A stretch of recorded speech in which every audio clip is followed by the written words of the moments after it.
everybody, it's Cindy. Today we're going to do a quick birthday card using the Stampers Anonymous Bird Crazy stamp set from Tim Holtz, along with the Stampers Anonymous Bird Crazy Crazy Things. These are the little icons that coordinate nicely with the birds. It's also by Tim Holtz. I believe that Christina Werner actually drew all of these, and then so that they would coordinate with the birds. There's all kinds of hats and little icons like flags and ties and glasses, and there's a pumpkin, the flowers that you can use to make the birds kind of a little bit more whimsical. These are obviously rubber stamps. These are awesome stamps. They're really clean and crisp and detailed stamps, and they have that shading that lends itself to someone like me who isn't that great at coloring yet. I have a hard time deciding where to put shadows and things, so these are awesome for me. Okay, we're going to use the Moonlight Designer Series paper stack from Stampin Up. I'm going to use these sides, and then this is Doodlebug texture cardstock. Comes in a big rainbow pack, and I'll put the link down below the video to all of these products. This coordinates really nicely, the yellow does, with this yellow, and I want a nice bright birthday card without it being in primary colors. And then we're going to use assorted Copics, and then we're also going to use the Copic multi-liner, which we'll use for the sentiment because it's going to be a handwritten sentiment instead of a stamped sentiment, and it's going to say something along the lines of, "I will always remember your birthday." And then I'm going to use my Silhouette Cameo PixScan matte, and I'm going to use this because I hate the fussy cut. So we'll walk through the software on how to use this. It's pretty simple. Once you've done it a couple of times, the biggest part is making sure you get the right lighting on your camera, but we'll go over that here in a minute. And then we're going to use these stamps and probably another balloon that I can use because I like groups of 3 things. This is a 3rd birthday card, so I'll use 3 balloons and 1 present, and then the hat on the owl. And I'm going to stamp it onto this scrap of Neenah Solar White Classic Crest 110 pound cardstock. It might be 90 pound. No, I think it's 110. It's pretty sturdy. I keep these scraps around for just this particular use because you can get a whole lot of use out of one little piece, and I can still get my other 2 balloons on there too. And this was just an offcut from another project.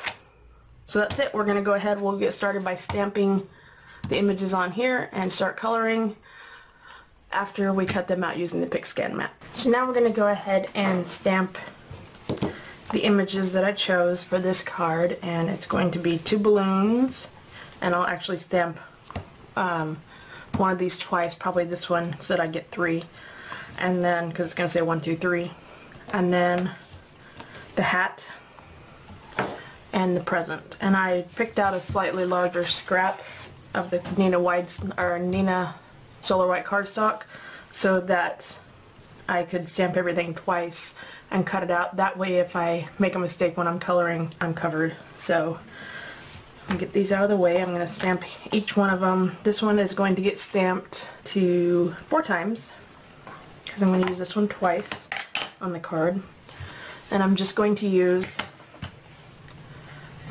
upside down. There you go. Memento Tuxedo Black. This works best when you're using Copic. It is a dye ink. It's not waterproof, so you wouldn't want to use watercolors with it, but it does work really well for the alcohol markers. So I'm just going to go and stamp this one 4 times, and I'm trying to give myself enough room that I can color around them and also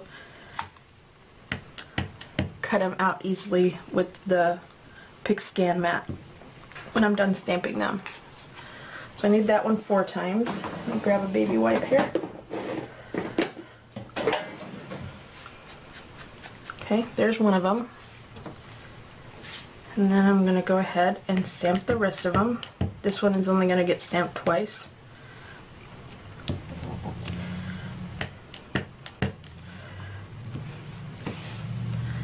That way I can color it and decide what I want to do with it. And not have to re-stamp it. And then I'm going to do the present twice.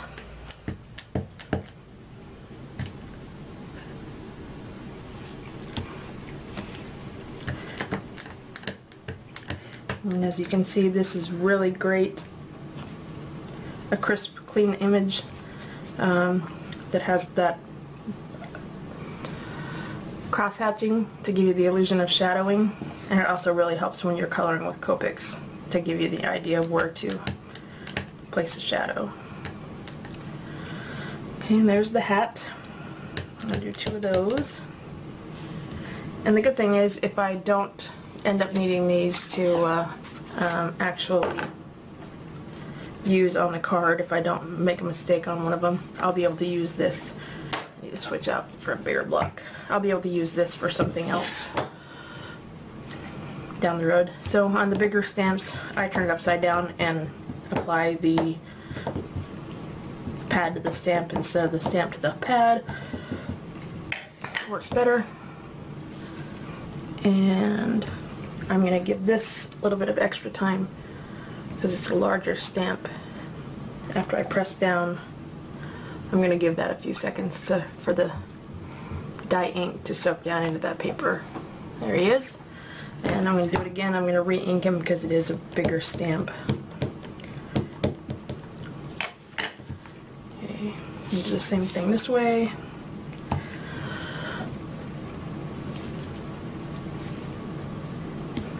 And then again, I'm just going to let it sit for a few seconds, let that ink really saturate the paper.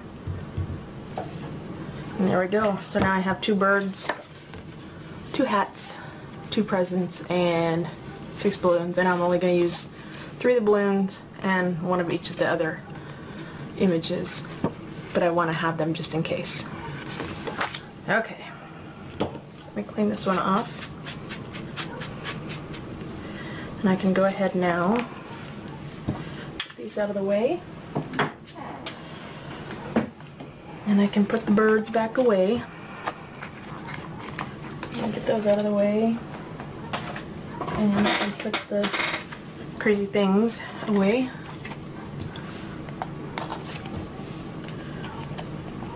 So that they're not taking up any space. There we go. And get the ink out of the way so I don't put my fingers in it. And now we are ready to take the picture of this to go on the PixScan mat, which is this. I'm going to peel the back off of it, the cover, and I'm just going to lay this down. It's going to go into my machine this way, so I'm going to lay this down. It really doesn't matter where you lay it because you're going to take a picture of the whole thing. And I'm going to go ahead and cut it before I color it.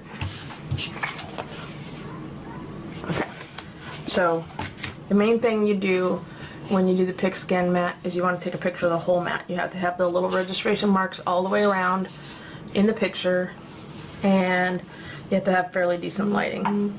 So I'm going to use my phone, and I have not yet had to use the feature where you calibrate your individual camera. I haven't had to use it yet. I take the picture and send it through and haven't had any problems. Sometimes it takes me more than 1 shot to get the picture, but not very often. So I'm going to stand up here and I'm going to take the picture. So this is what I'm doing. And as long as you have pretty good light,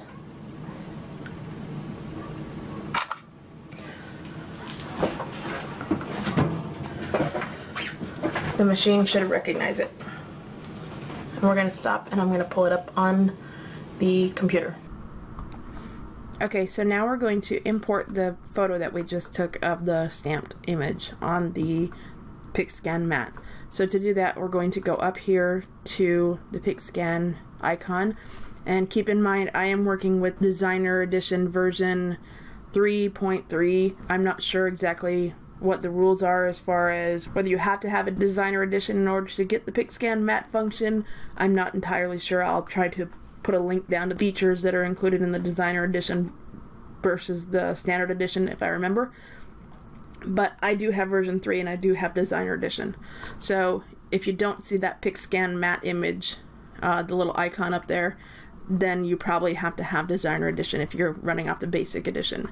So open the PixScan image is what you're going to click, and it'll open up this little PixScan menu off to the side. Now I've already got my image right there because I loaded it earlier. It'll be usually shows the last one that you do, but I'm also going to go ahead and import it from the file and click on it. It's just the exact photo that we took. I just imported it into my computer.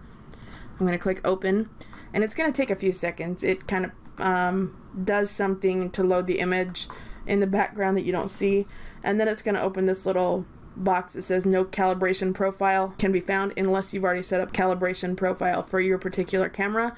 I have a Nikon and I have a Samsung Note. Mine's a Note Edge. I had a Note 3 before that.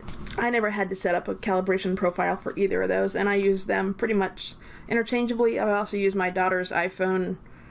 She has the 6 now, I think it was the 5. I use them pretty much interchangeably, and I've never had to set up a calibration profile, and it always works. Sometimes I have to do it more than once because I don't get the lighting quite right or something like that, but I haven't had to set up a profile. So, you know, maybe it would work faster if I did, but I'm not too concerned about it. It doesn't take me very long. So I just hit continue without calibration, and then it's going to go back to the little loading bar where it loads the image into your software, and you're going to see that the PixScan matte takes the place of the cutting matte that you normally see. So it looks just like the PixScan matte with a white background and all the different registration marks around the edge. It would be nice if this was already traced for you, but unfortunately it's not, so you have to go in and trace the individual image in order to make it cut in the software.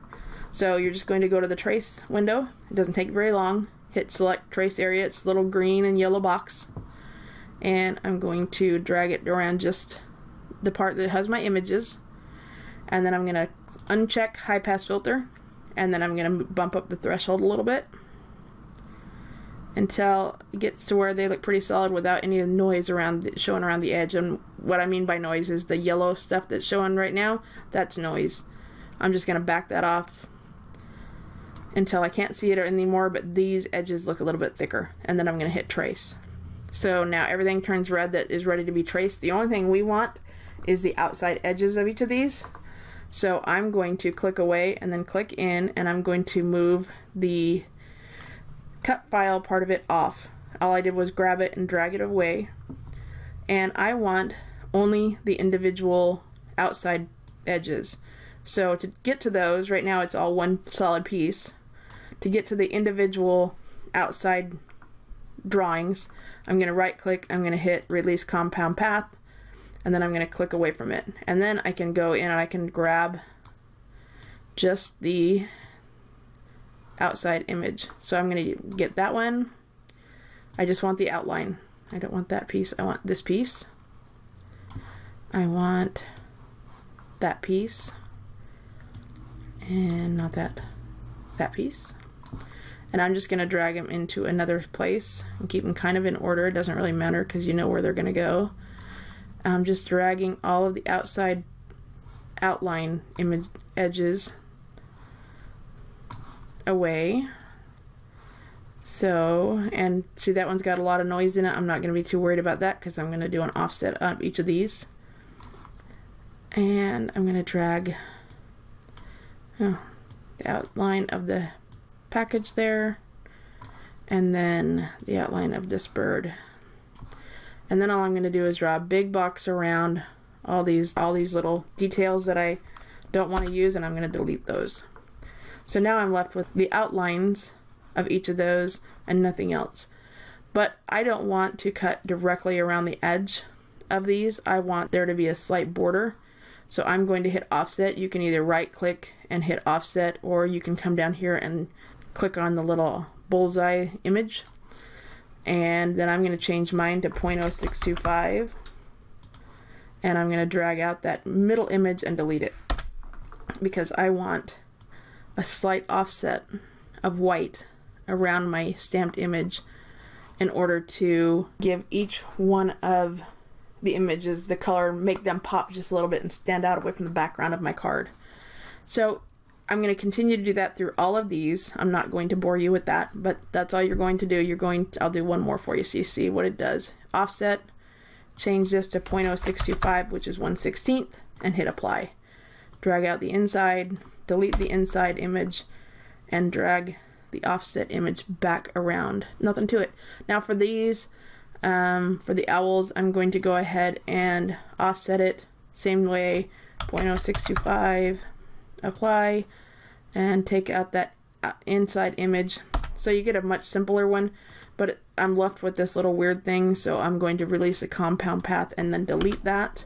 And instead of doing it twice, because it's the exact same stamp, I'm just going to copy it. This one goes directly around this one with no problem. And then this one I'm going to have to rotate just a little bit and drag over this one. And then kind of tweak it a little bit to get it to fit about perfectly around the outside of that guy, just like that. And then I'll just continue and do all these other ones exact same way. Offset, 0.0625, apply, and then drag out the inside image to get rid of it, because you only want it to cut the outside with the offset border of 1/16 of an inch. And that's it. So here we are now at the Silhouette, and I have my PixScan mat, and the arrow at the top is going to go directly in here into that space right there. You're going to line it up on this line, and what you have to remember is to make sure you move the roller down to meet it. So I'm going to move this roller down to here. Now you can pop this up, move your roller, and slide it down so it's in the right spot, and then click it back into place, and then make sure your lever is up, because up is locked, down is unlocked. And then I'm going to put this in here just like this, so it rolls straight in. You're lined up next to the line on this side. I know some of the earlier Cameo didn't have the color, it was just plastic, it was just the same color as the machine, but now it's blue on my version. Line it up, I'm going to hit load cut mat, and it's in. And now we're going to jump back to the software, and we will I'll show you how to get it to the next step. Okay, so now we're back at the Silhouette software, and we're going to go ahead and send this to the machine, and then we'll bounce back and watch the machine cut it, at which time I will turn the sound off because it's really loud. So we'll go ahead and start, and we're in the design page settings. It's already specified the mat. It picks it up automatically. You don't have to do anything there. And then you're going to go into cut settings, and I am using Nina Solar White cardstock, and I know that the setting I need for that is a blade depth of about 5, and then I use the plain cardstock, but instead of 4 and 20 I use 3 and 33. Oops. Which seems to work really well for this particular cardstock. I'm not going to double cut, I'm not going to do anything fancy that way. I've got my mat loaded already, and all we're going to do is hit send to the Silhouette.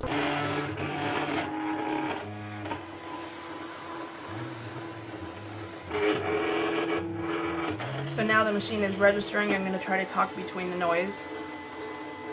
The machine is picking up all the registration marks, and then it's going to start cutting around the image where we put the cut file. So now if I did everything right, wait while it makes a noise, there we go. If I did everything right, we're going to have these really great little stamped images that are ready to color, and they will have a 1/16 inch white border around each one of them. So we're going to go ahead and let that run through. And I will turn the sound off so that you don't have to be have your eardrums blasted by the noise, because it gets really, really noisy.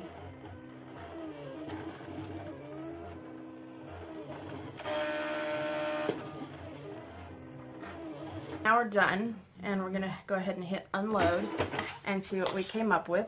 And it looks like everything except the present here and the hat here and the balloon here seem to work pretty well. This is why I generally do stamp more than one thing, because either I'll screw up when I'm coloring it, or the cut will be just a little bit off. And I forgot to mention that I would normally put the lid down, but I'm okay with this the way it is. I stamped too anyway, I'll just have to be careful when I color. But the offset came out pretty well for most things, maybe off a little bit, but it looks pretty good. And all you have to do then is just peel back and pop out your images. Like I said, a couple of them aren't perfect, but I will definitely be able to get out enough images out of this that are perfect that I will be able to do my card. And now for the rest of the video, I'm going to go ahead and speed it up, otherwise we're going to have an hour-long video. So I'm going to speed everything up and just kind of walk you through what I'm doing as I'm going through it. The first thing I'm going to do is color in all of my images that are going to be put on the card base. And I used 5 colors of Copic markers, and that is BG13, BG10, and BG49. Now the BG49 is called Duck Blue, the BG10 is Cool Shadow, and BG13 is Mint Green. So those are the 3 colors I use that are the aqua shades. The 2 yellow colors I use are Y15 and Y11. I also will use a Copic multi-liner for some of the sharpening up some of the lines and kind of cleaning everything up, and that is the black in 0.5. It's called the Copic multi-liner SP. But for right now, I'm just going through and coloring in the pictures. As you can see up at the top of the screen here, I went ahead and kind of mapped out on the offcuts, the ones that I'm not going to use. I kind of mapped out the colors that I'm going to use, and now I'm just going through, and it's really simple. I do 2 to 3 colors at the most. I don't use a whole lot of colors when I'm Copic coloring. So it's fill it in with the lightest shade, go back in and add some dark where the shadows are on the stamp, and blend it out, and that's about it. I keep it pretty simple. So for the balloons, I've actually used 3 colors just because I want of the aqua color, because that one aqua shade is really, really light, and I wanted to give it a little bit more definition than that. So I did go back in with that 3rd color and kind of darken the far edges to make it appear a rounded object, and then I went back through and blended out first with the BG13 and then with the BG11.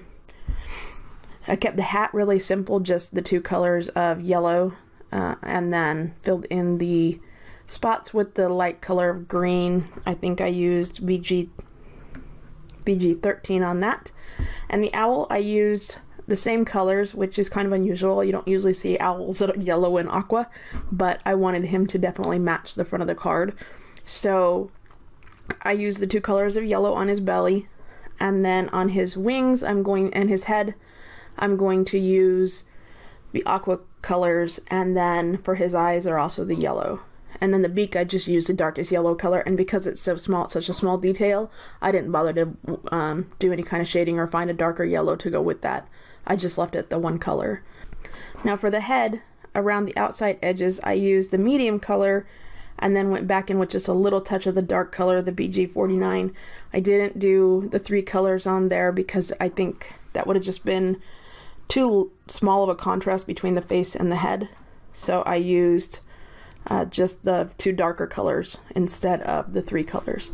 And the face, I just used the 1 color. I didn't go back and look for another color that would blend in nicely with the and give him any shadow around the face. I thought he looked pretty cute the way he was, and then I'm just touching up, adding in a few details here and there, and I kept him pretty simple.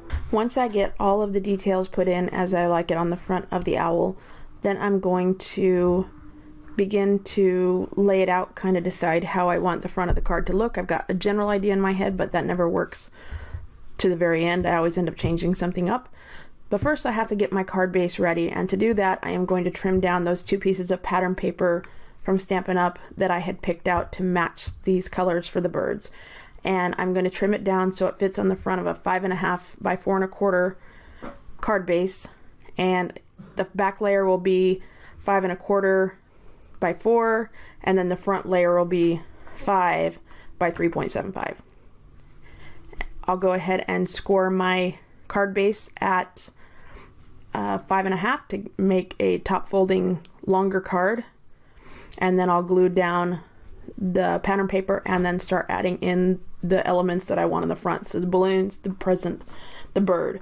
I do change my mind around about this point and decide that I am not going to have the sentiment the way I originally imagined, which was handwritten, because I don't think it's going to show up. That's a pretty busy background.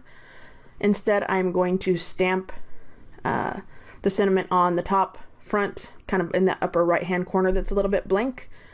But first I'm going to assemble the card and get everything together, including the little layer that I'm going to put on the inside of the base, and then start adding the balloons and figure out how to make them look more like balloons instead of just floating things up in the top of that card. Now here's another one of those times when I decide on something different than I originally intended. I stuck with one layer of the polka dot pattern paper and didn't end up with two layers in there, and then I just stamped the balloons in black and white down one side. On the front of the card now I'm going to add my elements, so the owl, the balloons, and the present and the hat, and I'm going to pop everything up on different layers of pop dots. So the owl will be on one layer, the present will be on one layer, the hat will be attached to the owl but also up on pop dots or dimensional adhesive. I think these are actually foam squares I'm using, yes. And then the balloons will be on 3 different layers. So one will be flat, one will be with 1 layer, and one will be with 2 layers. So now you'll see me go through several different incarnations of where I'm placing the balloons, how I'm getting them up there. I know I want one to be on the main base of the card, one to be 1 layer of foam adhesives, and one to stick out yet a little bit more. So I actually end up adding 2 layers of foam adhesive onto that aqua color balloon, 1 layer onto the round balloon, and then the second kind of oval shaped balloon that's yellow, I just left that absolutely flat to the paper. The next problem I have is how to attach the little strings that I want to add on to make them look like they're actually balloons. I really don't care if the owl is so much holding the balloons or if they just appear to be kind of hanging there like they're helium balloons. I'm okay with that. I don't need him to be holding on to them, but I did want to get the impression that they are balloons and not just kind of floating up against the ceiling. So I wanted them to have those strings that make them look balloon-like, for lack of a better word. So I go through several ideas here of how I'm going to attach them. I start with my tiny attacher. That doesn't work quite as well as I'd want it to, so I had to remove it, and believe me, make sure you want to put the tiny attacher down before you actually use it, because it's a horrible thing to try to get off. Those little staples are tiny. Guess that's why it's called the tiny attacher. But anyway, so after that, I remember that I have Tombow Mono Multi, which is a matte, and I was going to use my Ranger Glossy X, but I didn't want that gloss to show. I wanted it to be flat like the rest of the card. So the Tombow Mono Multi is perfect. A tiny little dot. I held it down for a few seconds, kind of arranged the strings where I wanted them, but I let the strings hang. They're not attached to anything once I get them on the card. That's pretty much it. That's the card. I added the sentiment up in the upper right hand corner with Hampton Arts alphabet stamp set. I added some glossy accents to the eyes. I absolutely love these Bird Crazy stamps. And then I added some Wink of Stella glitter to the balloons, the present, and the owl's hat. I hope you enjoyed this video. If you did, please give me a big thumbs up and subscribe to my channel for future videos on card making and scrapbooking and all things crafty. Have a great day.